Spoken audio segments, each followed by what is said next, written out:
Queridos hermanos del barrio, bienvenidos a la clase de la Escuela Dominical en este día. Para mí siempre es un privilegio poder compartir esto con ustedes. Eh, Quiero expresar un saludo a todos aquellos hermanos que estén pasando desafíos de salud en este momento. Nuestros abrazos, cariño y oraciones para ellos. También quiero, antes de comenzar la clase, tomar solamente un momentito para animarlos a que participemos en la colecta de Coaniquem. Así es que después de esto, ahora comenzamos nuestra clase. Comencemos entonces nuestra clase del día de hoy y vamos a comenzar haciendo un pequeño comentario de los capítulos que vamos a analizar. Y me gustaría en primer lugar comentar algo que es un desafío personal para el rey Mosía. Ustedes saben que en estos capítulos vamos a ver el cambio de sistema de gobierno que tenía el pueblo Saraemla, desde tener un rey a tener jueces, pero particularmente, personalmente, para Mosía eh, fue un poco más difícil porque sus cuatro hijos deciden emprender una misión, subir a la tierra de Nefi para predicarle a los lamanitas. En este momento Mosía tiene aproximadamente 62 años y obviamente él está pensando y preocupado un poco de quién va a sucederle como rey, pero se encuentra con que sus cuatro hijos quieren ser misioneros. Eh, Pienso un momentito los sentimientos de Mosía. No se menciona a la mamá de ellos, a la esposa de Mosía, pero sin duda que ellos deben haber estado primero muy preocupados por la integridad física de sus hijos. Iban a ir al pueblo de la Manita, que eran enemigos de ellos, en una misión que no sabíamos cuánto iba a durar. Luego, leyendo un poco más adelante, vemos que dura 14 y tantos años. Y dice que durante muchos días, ellos le rogaron que les permitiera poder ir a esta misión. Finalmente, Mosía decide aceptar la solicitud de sus hijos. Eh, ¿Cómo habrá él luchado y su sentimiento de padre al ver que todos ellos van a hacer una misión incierta y riesgosa? Y al mismo tiempo trae aparejado otros desafíos. ¿Quién va a ser el próximo rey? Bueno, en el capítulo 29 dice que él empezó a indagar por todo el país quién quería que fuese su rey. El pueblo dice: deseamos que tu hijo Aarón sea nuestro rey, pero ya Aarón había subido a la tierra de Nefi. Entonces, nuevamente el rey Mosías se comunica con el pueblo y les propone un sistema de gobierno diferente al que habían tenido hasta ese momento. En primer lugar, le dice: voy a ser vuestro rey hasta que yo muera, y luego de eso les invito a que tengamos un sistema diferente de gobierno. Esto fue esta propuesta que hace el rey Mosí a su pueblo. Yo diría que está sustentada en tres hechos. El primero, que ninguno de sus hijos aceptó el reino, ser rey. Y en segundo lugar, que el pueblo de Limi, cuando había llegado a la tierra Saraemla, seguramente el rey Limi le contó lo perjudicial que es tener un rey inicuo, como lo fue Noé. También recordemos que él pudo leer, interpretar, ¿no es cierto?, los, eh, los anales que trajo el pueblo rey Limi sobre el pueblo jaredita y de todos los desastres que los reyes inicuos traen hacia sus gobernados. Por lo tanto, él decide y siente la inspiración de hacer un cambio en la manera en cómo son gobernados los nefitas por un sistema de jueces, donde haya un juez superior y jueces inferiores. Y él razona con el pueblo y le dice: miren, no es conveniente que tengamos otro rey, porque puede ser que mi hijo se arrepienta y después reclame sus derechos. Esto ocasionaría contenciones, tal vez guerras. Descartemos la opción de tener un rey. Tengamos un sistema de jueces, que estos jueces, que sean hombres sabios, puedan gobernar la nación. Entonces, luego de proponerle esto, le dice, escojan ustedes los jueces, un sistema eh, democrático, que ellos puedan de alguna manera votar y escoger por sus jueces, un sistema de democracia. Y es interesante, ¿no es cierto?, que el primer juez, que es llamado primer juez superior, es Alma, Alma hijo. Recordemos que Alma padre, el que había establecido la iglesia, arrancado de cuando fue perseguido el rey Noé, ya es muy anciano, y toda esta responsabilidad recae sobre Alma hijo, que tampoco tiene tanta edad, debería estar en sus 30, 40 y tantos años. Entonces, dice que después de haber eh, organizado este sistema, dice, Alma padre falleció a los 82 años y el rey Mosía también fallece ese mismo año a los 63 años, aproximadamente un año desde que su hijo habían comenzado su misión. Y así queda en esta situación Alma a cargo del gobierno del pueblo y al mismo tiempo queda a cargo de la iglesia en Saraemla. Tremendas responsabilidades para alguien relativamente joven.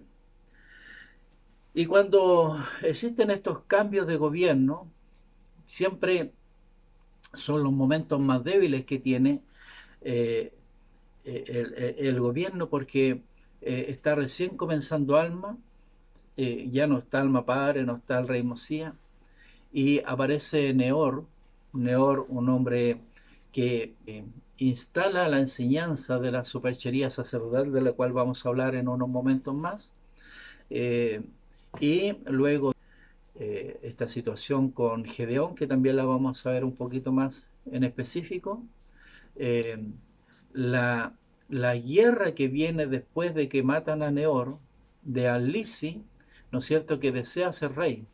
Lo curioso de todo esto, que Al-Lisi es discípulo de la iglesia que estableció Neor. Y vemos de esta manera como todas las cosas primero son espirituales y luego temporales, porque Al-Lisi, seducido y seduciendo a otros con las falsas enseñanzas de la iglesia de Neor, él quiere imponer un cambio de gobierno. Bueno, de todo eso vamos a analizar hoy día, ¿no es cierto?, en la clase. Y me gustaría comenzar rindiendo eh, honores a un gran hombre que se menciona en las escrituras y que es Gedeón. Entonces, vamos a primero ver quién era Gedeón. Y como siempre, mi querida esposa me va a ayudar en la lectura. Ceci. Estuvo a punto de matar al rey Noé. Como su capitán aconsejó al rey Limi para buscar la paz con los lamanitas. Propuso el plan para escapar de los lamanitas. Fue asesinado por Neor. Claro. Gedeón era ese tipo de hombre fiel. Recuerden que cuando ya iba a matar al rey Noé, le perdonó la vida porque venían los lamanitas a atacarlo. Y él prefirió que hubiera unión entre el pueblo antes que matar al rey y producir más caos para enfrentarse al ejército lamanita. Pero Gedeón era un hombre fiel, fue el capitán que siempre estoy al lado del rey Limi, propuso el plan para poder escapar y finalmente, defendiendo la verdad, fue asesinado por Neor. Entonces, vamos a ver, ¿no es cierto?, algunas lecturas en Alma 1. Vamos a comenzar. El versículo 3 y 4, Ceci. Y éste había andado entre el pueblo predicándole lo que él decía ser la palabra de Dios, y no importunando a la iglesia, declarando que todo sacerdote y maestro debía hacerse popular y que no debían trabajar con sus manos, sino que el pueblo debía sostenerlos. Y también testificaba al pueblo que todo el género humano se salvaría en el postrer día, y que no tenían por qué temer ni temblar, sino que podían levantar la cabeza y regocijarse, porque el Señor había creado a todos los hombres y también los había redimido a todos, y al fin todos los hombres tendrían vida eterna. Bien, primero, él decía que estaba enseñando la palabra de Dios, ¿ya? Y estaba mezclando cosas falsas en esta prédica que él tenía. Decía que todos los que son sacerdotes y maestros no tenían que trabajar por sí mismos, sino que el pueblo debía sostenerlo. Eso se llama superchería sacerdotal. ¿Mm? La superchería sacerdotal es, es predicar el evangelio por ganancia, para entenderlo de alguna manera. Eh, También decía algo que era muy interesante para la gente. Decía que al final todos se salvarían, que no tenían por qué temer ni temblar, que por alguna razón el Señor había creado a los hombres, y esto era que los había redimido a todos, porque al final todos tendrían vida eterna. Entonces este es un mensaje eh, muy bueno, digamos, para las masas, porque dice primero, no te preocupes de nada, ya estás salvado, ¿no es cierto? Y por otro lado, ¿no es cierto? Les enseñaba que tenían que ser ellos sostenidos, ¿m? Por el pueblo. Bien, eh, leamos la otra parte de ese. Las enseñanzas de Nehor eran populares porque justificaban el pecado en nombre de la religión. Él alentaba la iniquidad, excusándola con el razonamiento de que al fin todos los hombres tendrían vida eterna, sin importar cuál haya sido su comportamiento personal. Nehor enseñó que todos los hombres tendrían vida eterna. Alma 1.16 declara que la superchería sacerdotal es predicar doctrinas falsas por causa de las riquezas y los honores. Uno de los problemas principales de la superchería es que no enseña el arrepentimiento, porque eran de la fe de Nehor y no creían en el arrepentimiento de sus pecados. Claro, diríamos que una de las cosas que se sustentaba mucho de la enseñanza de Nehor era que no era necesario arrepentirse. Y cuando las personas consideran que no es necesario arrepentirse en su vida, entonces van a hacer simplemente lo que ellos quieran. Y Nehor les prometía a todos ellos que aún así ellos tendrían la vida eterna. Entonces este mensaje comenzó, digamos, a difundirse entre el pueblo, pero también comenzó a ganar adeptos, muchos adeptos, ¿ya? Hasta establecieron una iglesia. Bueno, sigamos entonces. ¿Cómo podemos reconocer y rechazar la falsa enseñanza? Veamos la enseñanza de Nehor. Mateo 7:21, más extenso, pero he escogido solamente el versículo 21, que enseña con relación a cosas que enseñó el Salvador que refutan las enseñanzas de Nehor. ¿Ceci? No todo el que me dice Señor, Señor entrará en el reino de los cielos, sino el que hace la voluntad de mi Padre que está en los cielos. Claro, y parte de hacer la voluntad de Dios, por supuesto, es guardar sus mandamientos. Y todo en este proceso se necesita el arrepentimiento en nuestra vida. Y en Hechos 20, Ni plata, ni oro, ni vestido de nadie he codiciado. Antes bien, vosotros sabéis que para lo que me ha sido necesario a mí y a los que están conmigo, estas manos me han servido.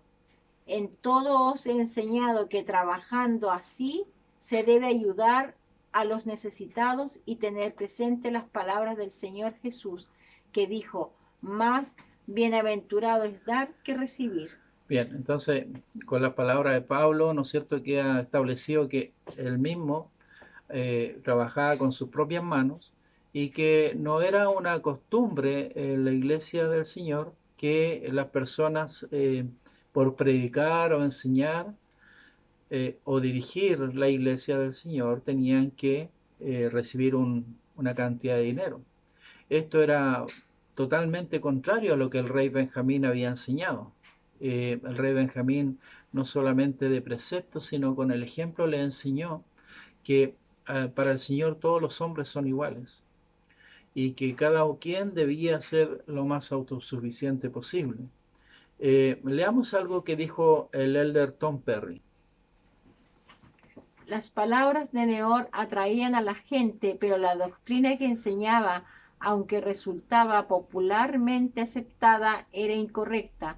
Al enfrentarnos con muchas de las decisiones de la vida, los mensajes fáciles y populares del mundo por lo general no serán los correctos y se requerirá mucho valor para hacerlo justo. Bien, entonces la enseñanza de Nehor se parece mucho a las enseñanzas de Satanás. Se recuerdan que él, cuando se propuso los planes para venir a la tierra, ¿no es cierto? Él dice, entre otras cosas, que ninguno se perderá, que todos serán salvos. Bueno, la enseñanza de Nehor es exactamente la misma y así vemos que ciertas enseñanzas, ciertas doctrinas, ciertas ideas o corrientes ideológicas que a veces tienen los hombres, lo único que hacen es apoyar el antiguo plan de Satanás, ¿m? Y se transforman prácticamente en sus siervos al enseñar ese tipo de cosas a los hombres. ¿Qué dijo el elder Randland? Dios sí nos ama, sin embargo, a Él le importa lo que hagamos y a nosotros también. Nos ha dado directrices claras sobre cómo debemos comportarnos. Los llamamos mandamientos. Su aprobación y nuestra vida eterna depende de nuestro comportamiento, incluso nuestra disposición de buscar con humildad el arrepentimiento verdadero. Bien, bien, entonces sigamos un poco qué pasó, ¿ya? En el incidente que ocurre, ¿no es cierto? Y que Nehor enseñando se encuentra con este ya anciano Gedeón. Leamos 5 y 6 primero. Y sucedió que tanto enseñó estas cosas que muchos creyeron en sus palabras, y fueron tantos que comenzaron a sostenerlo y a darle dinero. Y empezó a envanecerse con el orgullo de su corazón y a usar ropa muy lujosa, sí, y aún empezó a establecer una iglesia de acuerdo con lo que predicaba. Bien, lo interesante es que lo que él predicaba lo hacía en el nombre de Dios, ya lo hacía como si fuera la enseñanza de Dios. Muchos creyeron en sus palabras, por supuesto, cuando a uno se le dice que no necesita hacer nada, que ya ha sido redimido, no necesita ningún esfuerzo, ningún arrepentimiento, obviamente a mucha gente le gustó ese mensaje. 7 y 8. Y aconteció que yendo a predicar a los que creían en su palabra, dio con un hombre que pertenecía a la iglesia de Dios, sí, uno de sus maestros, y empezó a disputar vigorosamente con él, a fin de descarriar al pueblo de la iglesia. Mas el hombre lo resistió, amonestándolo con las palabras de Dios. Y este hombre se llamaba Gedeón. ¿Cómo lo resistió Gedeón? ¿Mm? ¿Cuál fue su argumento? Dice, con las palabras de Dios, con las palabras de las escrituras, las palabras de los profetas. Por eso es tan importante, entre otras cosas, poder leer las escrituras, poder escuchar a los profetas, poder escuchar a las conferencias generales, porque de esa manera nosotros podemos alinearnos con el Señor y también podemos nosotros poner cuál es la postura del Señor frente a diferentes temas. En este caso Gedeón, ¿no es cierto? Le dijo, no, tú estás mal en lo que estás haciendo porque la palabra del Señor enseña esto que es algo contrario a lo que tú enseñas. ¿Y 9 y 10? Ahora bien, porque Gedeón lo resistió con las palabras de Dios, se encolerizó con Gedeón y sacó su espada y empezó a darle golpes. Y Gedeón estaba ya muy entrado en años, por tanto no pudo aguantar sus golpes, de modo que murió por la espada.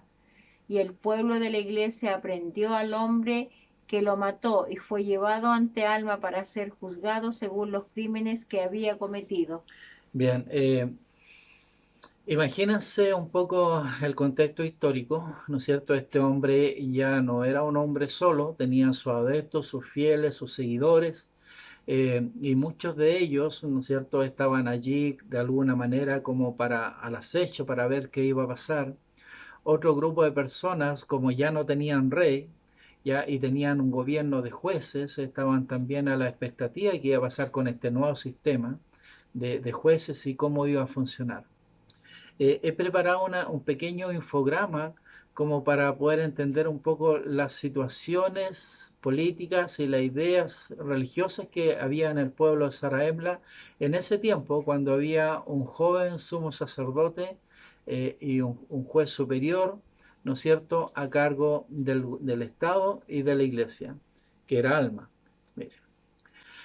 Veamos el versículo 12, 13 y 14. Primero con el 12, es así. Mas Alma le dijo, he aquí, esta es la primera vez que se ha introducido la superchería sacerdotal entre este pueblo. Y aquí, no solo eres culpable de dicha superchería, sino que has tratado de imponerla por la espada. Y si la superchería sacerdotal fuese impuesta sobre este pueblo, resultaría en su entera destrucción. Bien, quiero detenerme aquí un momento. Los nefitas eh, respetaban todo tipo de creencias y enseñanzas que las personas tuviesen, siempre y cuando no fuesen en contra de las leyes del Estado y no persiguieran a otras personas. Entonces, Alma estaba en esta situación, tenía que juzgar, ¿no es cierto?, a Neor, pero la razón, el argumento muy sabio que usa, ¿no es cierto?, Alma, es el siguiente.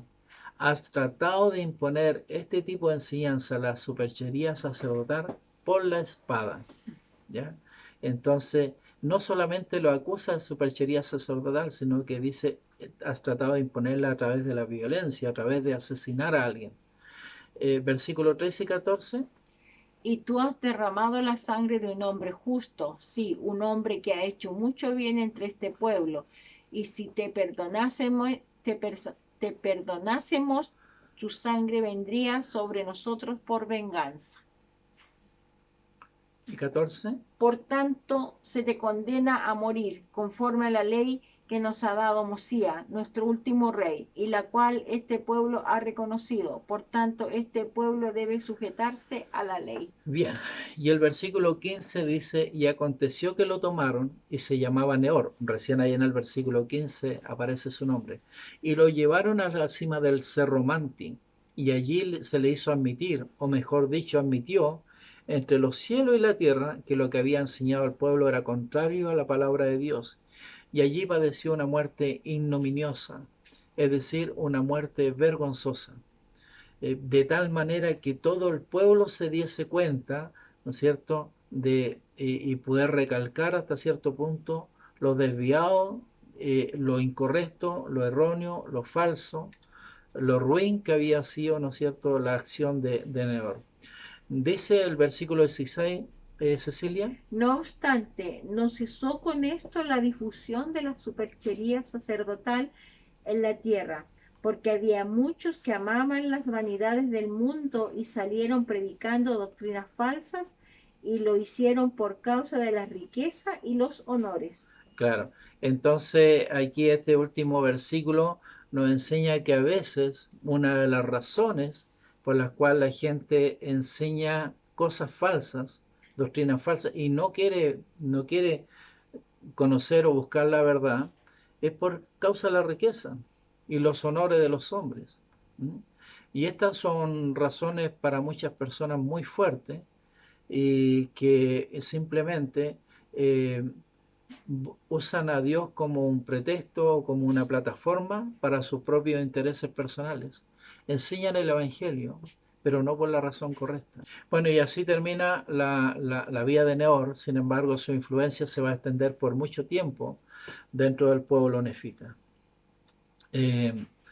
Ahora vamos a pasar, digamos, a un concepto que lleva por título "Podemos ser una influencia positiva en nuestra comunidad". En Mosías 29, Ceci, versículos 26 y 27.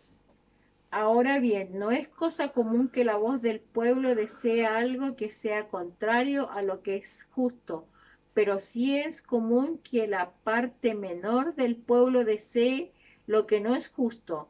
Por tanto, esto observaréis y tendréis por ley.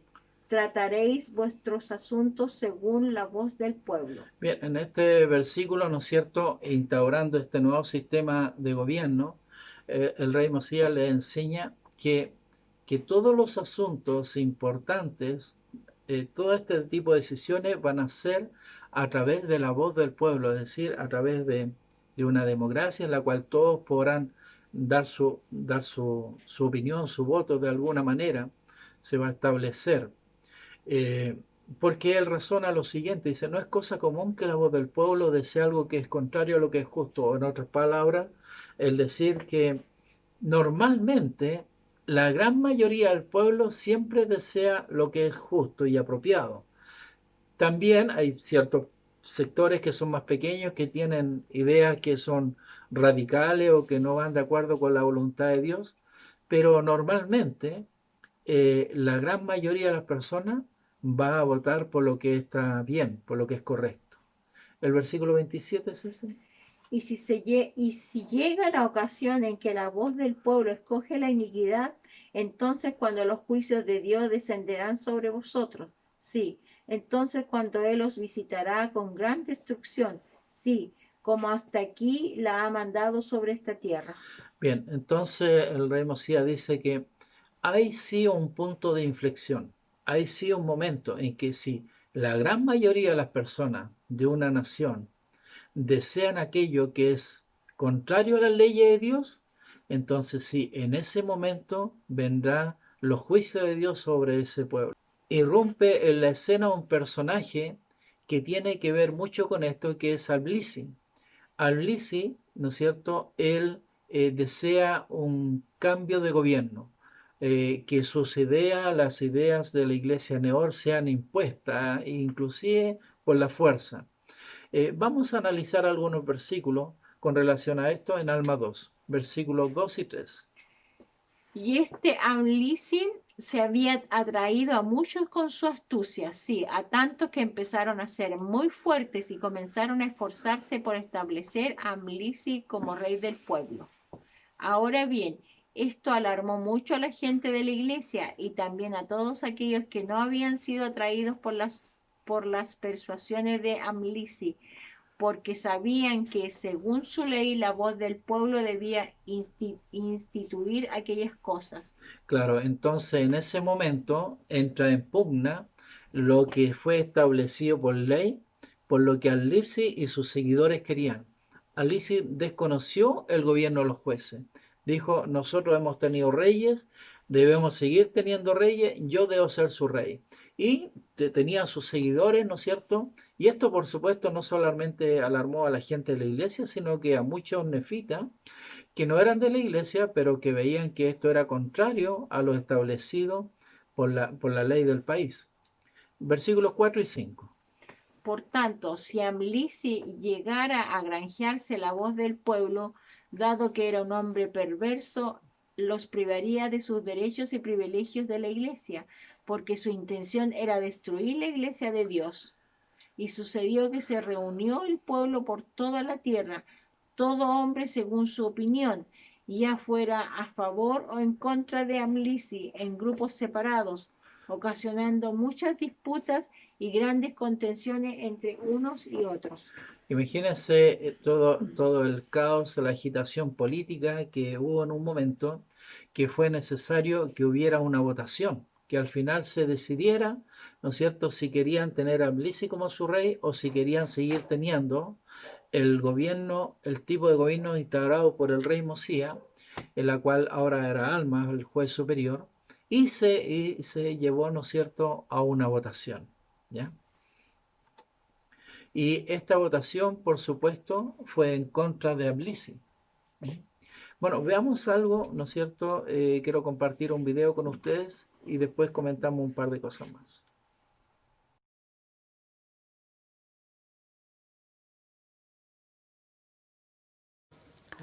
La cuarta piedra angular de la libertad religiosa es la libertad de vivir nuestras creencias. La libertad de ejercer la fe, no solo en el hogar y en la capilla, sino también en lugares públicos. El Señor nos manda no solo orar en privado, sino también que alumbre nuestra luz delante de los hombres, para que vean nuestras buenas obras y glorifiquen a nuestro Padre que está en los cielos. Algunos se ofenden cuando llevamos nuestra religión a esos lugares públicos. Pero esas mismas personas que insisten en que la sociedad tolere sus puntos de vista y sus acciones, a menudo son muy lentas para ofrecer esa misma tolerancia a los creyentes que también desean que sus puntos de vista y acciones sean tolerados. La falta de respeto general hacia los puntos de vista religiosos está rápidamente degenerando en intolerancia social y política hacia la gente y las instituciones religiosas. Conforme afrontamos mayor presión para ceder a las normas seculares, renunciar a nuestras libertades religiosas y poner en riesgo nuestro albedrío, consideremos lo que enseña el Libro de Mormón sobre nuestras responsabilidades. En el libro de Alma, leemos sobre Amlici, un hombre muy astuto y perverso que buscó ser rey del pueblo para privarlos de sus derechos y privilegios, lo cual alarmó mucho a la gente de la iglesia. El rey Benjamín les había enseñado a alzar la voz por lo que sintieran que era justo. Por lo tanto, se reunieron por toda la tierra todo hombre según su opinión, ya fuera a favor o en contra de Amlici, en grupos separados, ocasionando muchas disputas entre unos y otros. En esas conversaciones, los miembros de la iglesia y otros tuvieron la oportunidad de unirse, de experimentar el espíritu de unidad y recibir la influencia del Espíritu Santo. Y aconteció que la voz del pueblo resultó en contra de Amlici, de modo que no fue hecho su rey. Como discípulos de Cristo, tenemos la responsabilidad de trabajar unidos con quienes compartan nuestro parecer para alzar nuestra voz por lo que es justo. Aunque los miembros nunca deben afirmar, ni siquiera insinuar, que hablan en nombre de la Iglesia, se nos invita a todos, en calidad de ciudadanos, a compartir nuestro testimonio personal con convicción y amor. Todo hombre, según su propia opinión. Dos cosas para comentar sobre el video. Una de ellas es que cuando nosotros manifestemos nuestras creencias, no es necesario que nos identifiquemos y tomemos el nombre de la iglesia. Y también que podemos asociarnos con personas que, aunque no son de nuestra religión o nuestras creencias, tenemos sí creencias en común. Bueno, esto fue un poco lo que pasó con Amlici. Finalmente, ¿no es cierto?, Amlici muere, Alma mismo, ¿no es cierto?, mata a Amlici.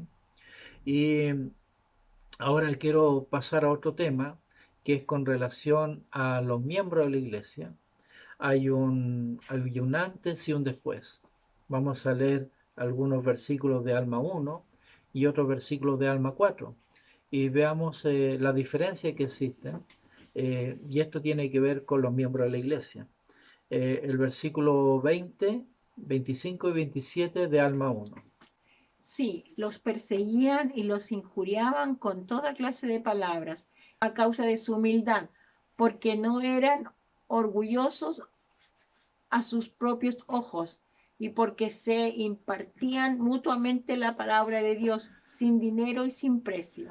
Bien, una cosa interesante, cómo estaban ellos espiritualmente, eran humildes, no eran orgullosos, se impartían mutuamente la palabra de Dios, compartían, se preocupaban por los demás. El versículo 25. Ahora bien, esto fue una dura prueba para los que se mantuvieron constantes en la fe. Sin embargo, fueron firmes e inamovibles en guardar los mandamientos de Dios y sobrellevaron pacientemente la persecución que se les imponía.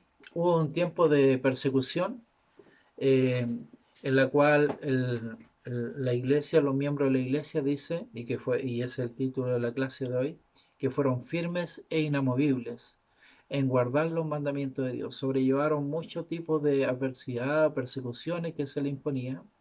Y el versículo 27. Y de conformidad con lo que tenía, todo hombre repartía de sus bienes a los pobres y a los necesitados y a los enfermos y afligidos, y no usaban ropa costosa, no obstante eran aseados y atractivos. Hubo un tiempo de prosperidad entre Alma 1 y Alma 4, y los miembros de la iglesia comenzaron a prosperar grandemente debido precisamente a eso mismo, a su fidelidad, y crecieron y se desarrollaron. Y no todos los miembros de la iglesia mantuvieron una actitud como lo que habían tenido al principio. Veamos en Alma 4, versículos 6 y 9. Y aconteció que en el año 8º del gobierno de los jueces, los de la iglesia empezaron a llenarse de orgullo por motivo de sus grandes riquezas y sus delicadas sedas y sus linos de tejidos finos, y por motivo de sus muchos rebaños y manadas, y su oro y su plata, y toda clase de objetos preciosos que habían obtenido por su industria. Y en todas estas cosas se envanecieron en el orgullo de sus ojos, porque empezaron a usar vestidos muy costosos. Y así, en este 8º año del gobierno de los jueces empezó a haber grandes contenciones entre los de la iglesia. Sí, había envidias y conflictos, malicia, persecución y orgullo, aún excediendo al orgullo de aquellos que no pertenecían a la iglesia de Dios. Y así la iglesia empezó a detenerse en su progreso. Bien. ¿Qué hizo que la iglesia detuviera su progreso? No fue la persecución, fueron perseguidos. En Alma 1 dice que fueron grandemente perseguidos y afligidos, pero se mantuvieron firmes, fueron bendecidos de muchas maneras diferentes. ¿Qué es lo que al final hizo que la iglesia se detuviera? ¿No es cierto? Como dice el versículo 10, fue que empezaron a llenarse de orgullo. Entonces, una de las pruebas a veces difíciles para los miembros de la iglesia es cuando somos bendecidos. No significa que el que seamos prósperos necesariamente tiene que ver con que nos volvamos orgullosos. Quiero compartir con ustedes un pequeño video que habla con relación a esto mismo.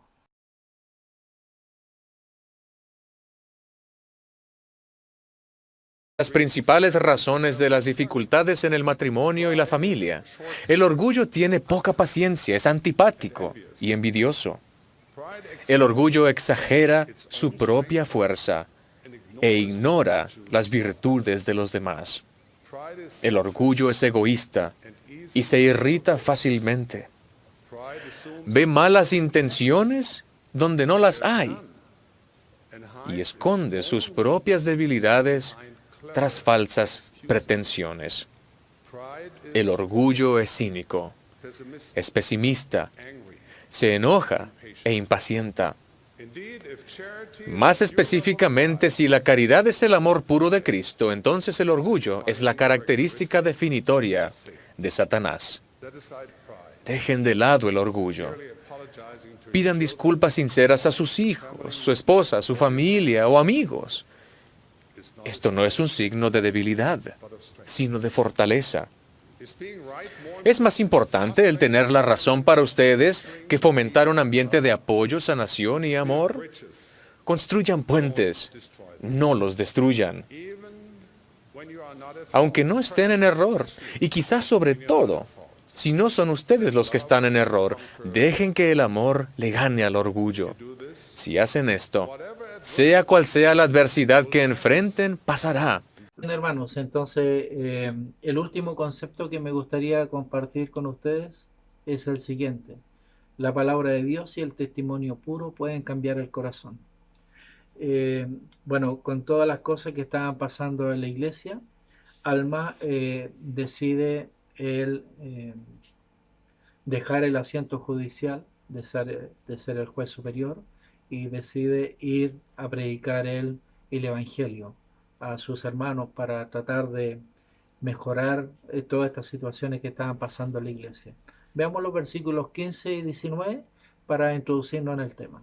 Y ahora bien, aconteció que Alma, habiendo visto las aflicciones de los humildes discípulos de Dios y las persecuciones que sobre ellos amontonaba el resto de su pueblo, y viendo toda su desigualdad, comenzó a afligirse en extremo. Sin embargo, no le faltó el Espíritu del Señor. E hizo esto para poder salir él mismo entre los de su pueblo, o sea, entre el pueblo de Nefi, a fin de predicarles la palabra de Dios, para despertar en ellos el recuerdo de sus deberes y para abatir por medio de la palabra de Dios todo el orgullo y las artimañas y todas las contenciones que había entre su pueblo, porque no vio otra manera de rescatarlos, sino con la fuerza de un testimonio puro en contra de ellos. Bien, entonces el versículo 15, la motivación que es porque vio todas las aflicciones, las persecuciones, la desigualdad que había entre el pueblo y la iglesia. Dice que todas estas cosas obviamente deben haberle abrumado y desconsolado y entristecido mucho. Sin embargo, no le faltó el Espíritu del Señor. En otras palabras, no le faltó la fuerza al Señor, no le faltó la inspiración del Señor de lo que él tenía que hacer, el ánimo, la constancia, la perseverancia para poder seguir. Y el versículo 19 dice que después de todas estas cosas, él necesitaba abatir el orgullo, la artimaña, las contenciones que había entre el pueblo. La única manera que él vio que podía hacerlo era a través, dice, de la fuerza de un testimonio puro en contra de ellos. ¿Qué es un testimonio puro? Bueno, vamos a escuchar finalmente un video de Elder Ballard donde nos explica un poco más con relación a esto. La experiencia que he tenido por toda la Iglesia me lleva a preocuparme de que demasiados de los testimonios de nuestros miembros se basan en decir estoy agradecido o amo a, y muy pocos son capaces de decir con humilde pero sincera claridad, yo sé. Como resultado de ello, nuestras reuniones a veces carecen del fundamento espiritual rico en testimonio que conmueve el alma y que surte un impacto significativo y positivo en la vida de las personas que los escuchen. Nuestras reuniones de testimonio se deben centrar más en el Salvador, en las doctrinas del Evangelio, en las bendiciones de la restauración y en las enseñanzas de las Escrituras. Debemos tener cuidado y debemos reemplazar los relatos, los itinerarios de viaje y los sermones con testimonios puros. Aquellas personas a quienes se les encomiende hablar y enseñar en nuestras reuniones deben hacerlo con poder doctrinal, que se pueda tanto escuchar como sentir, y que eleve el espíritu y edifique a nuestros miembros. Recordarán que en la parte central del poderoso sermón del rey Benjamín se encontraba el testimonio personal del Salvador, quien en aquel tiempo aún no venía a la tierra. En un momento del sermón del rey, cuando acababa de dar testimonio al pueblo, el Espíritu del Señor descendió sobre ellos y fueron llenos de gozo a causa de la gran fe que tenían en Jesucristo que había de venir. La razón de ello es porque el Espíritu no se puede restringir cuando se expresa el testimonio puro de Cristo. Por eso, los del pueblo del rey Benjamín se sintieron tan inspirados por su testimonio que sus vidas cambiaron en ese instante y llegaron a ser un pueblo nuevo. Repito, tengan presente que nos referimos a compartir un verdadero testimonio, no simplemente hablar de las cosas por las que estamos agradecidos. Si bien es bueno expresar amor y gratitud, esas expresiones no constituyen la clase de testimonio que encenderá la llama de la creencia en los demás. El dar testimonio es dar testimonio por el poder del Espíritu Santo, hacer una declaración solemne de la verdad basada en el conocimiento o la creencia personal. La inequívoca declaración de la verdad influye en las personas, es lo que cambia corazones, es lo que el Espíritu Santo puede confirmar en el corazón de los hijos de Dios. Aunque podemos tener testimonio de muchas cosas, hay verdades básicas que como miembros de la Iglesia debemos enseñarnos constantemente unos a otros y compartirlas con aquellos que no son de nuestra fe. Testificar que Dios es nuestro Padre y que Jesús es el Cristo, que el plan de salvación se centra en la expiación del Salvador, que José Smith restauró la plenitud del Evangelio eterno de Jesucristo y que el Libro de Mormón es evidencia de que nuestro testimonio es verdadero. Queridos hermanos, gracias por haber participado de la clase del día de hoy. Finalmente, solamente quiero invitarle a que podamos seguir leyendo las Escrituras. La próxima semana tenemos Alma 5 al capítulo 7 y es muy interesante lo que vamos a aprender ahí con relación a todas las preguntas que Alma le hizo a los miembros de la iglesia. Queridos hermanos, sé que esta es la iglesia verdadera de Jesucristo. Sé que nuestro Padre Celestial nos ama. Es el Padre de nuestros espíritus. Sé que nuestro Señor Jesucristo vive. Es mi Salvador personal, es su Salvador. Él, gracias a su expiación, nos da la posibilidad de que podamos regresar a su presencia en la medida en que nos arrepintamos y tratemos de guardar los mandamientos de Dios. Testifico que José Smith vio a Dios, al Padre y al Hijo. Se le aparecieron, le dieron instrucciones y de esa manera se restauró la iglesia. Testifico del profeta actual, presidente Nelson, del plan de salvación y también de este hermoso y sagrado libro, el Libro de Mormón. Gracias, hermanos, por haber estado en esta clase. En el nombre de Jesucristo. Amén.